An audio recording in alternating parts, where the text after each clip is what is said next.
struggling Barcelona need another boost from the Super Cup in Riyadh. It was on January 12, 2022 in Saudi Arabia when Barcelona fans first saw the promise in Xavi's team. The Catalans lost the match, El Clásico against Real Madrid, but the performance was Barcelona's best during a turbulent season. Lionel Messi was gone in his prime, and Antoine Griezmann too. Sergio Aguero was forced to retire after barely playing. After 3-0 defeats, Barcelona failed to advance from their Champions League group for the first time since 2003, and were ninth in the league by October, leading to the sacking of Ronald Koeman and the arrival of Xavi. In Riyadh, the Barcelona team, which includes a young attacking line, succeeded in overturning the deficit twice to make the score 2-2 after 90 minutes, before Fede Valverde scored the winning goal for Real Madrid. It barely matters. Barcelona were the better team and proved they could take on La Liga winners Real Madrid once again. 17-year-old midfielder Gavi can match Casemiro, Luka Modric and Toni Kroos.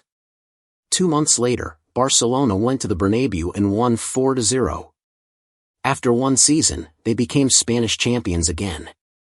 However, the path has not been smooth since then, as financial problems and the redevelopment of the stadium have combined to create one of the most turbulent periods in Barcelona's history. This season hasn't been great. The team trails Real Madrid and its Catalan neighbor Girona by 7 points at the halfway point in the Spanish league. They are also playing in front of smaller than expected crowds in their temporary home stadium at the Olympic Stadium. It is true that they qualified from their Champions League group for the first time in 3 years, something that Xavi clearly wondered why no journalist had congratulated him last month. After all, Manchester United and Newcastle United, who have much higher wage bills, have failed to escape their burdens. But Barcelona fans spoiled the success for 18 years. This version is far from old-fashioned. They have not won a game by more than 1 goal in 20 games, most recently a 3-2 win over 4th-tier Barbastro on Sunday in the Copa del Rey. A statistics spread in Spain last week showed that if Spanish league matches ended in the first half, Barcelona would finish 14th in the league. The point is that Barcelona take their time getting going and then struggle to control games when they do. They were 1-0 ahead of Real Madrid in the October Clásico and lost 2-1 thanks to 2 Jude Bellingham goals. Xavi speaks his side publicly, even if most fans have less of an opinion about what they see. Finally, he criticized his players after the difficult 3-2 win over Almeria in December, when only 34,471 fans were present at the Olympic Stadium. The average crowd attendance at Camp Nou last season was 82,000 spectators. The club optimistically hopes that its regular home will be partially ready for use by the end of this year. The much-changed defense struggled. Barcelona conceded 22 goals in 19 matches, compared to 20 goals in 38 last season. Jules Koundé, who played at right-back last season, was not as effective as centre-back, which is the position he would have liked to play. Another defender struggling to reach last season's levels is left-back Alejandro Balde. Up front, no player other than Robert Lewandowski, who was average by his high standards, managed to score more than 3 goals. The Polish player is the only Barcelona player on the list of the top 40 scorers in the Spanish league, with 7 goals. By comparison, Jude Bellingham has 13. Barcelona is still in a transitional phase. This is the first full season without Sergio Busquets, Gerard Piqué and Jordi Alba, all mainstays of their numerous double and treble winning teams. The alternatives were hardly inspired.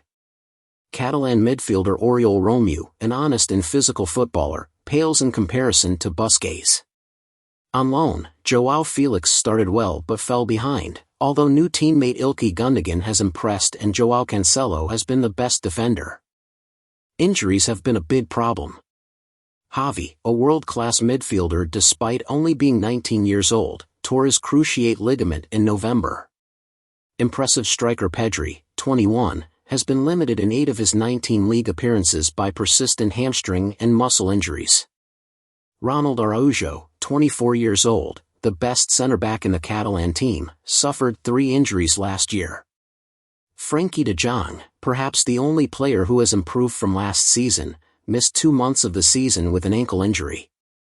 Defender Inigo Martinez is also absent due to injury, while goalkeeper Marc-Andre ter Stegen has been absent due to a back injury since November.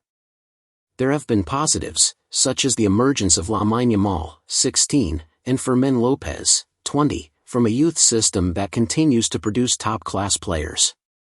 They have played 25 and 19 matches, respectively, so far this season in all competitions. Barcelona played Osasuna, runner-up in the Spanish Kings Cup last season, in Riyadh in the Spanish Super Cup semi-final on Thursday evening. Osasuna, which means health in Basque, has never won a title in its 103-year history. The team hails from Pamplona, a wealthy, expanding city with a population of 200,000 known for its San Fermin running of the Bulls Festival, held every July.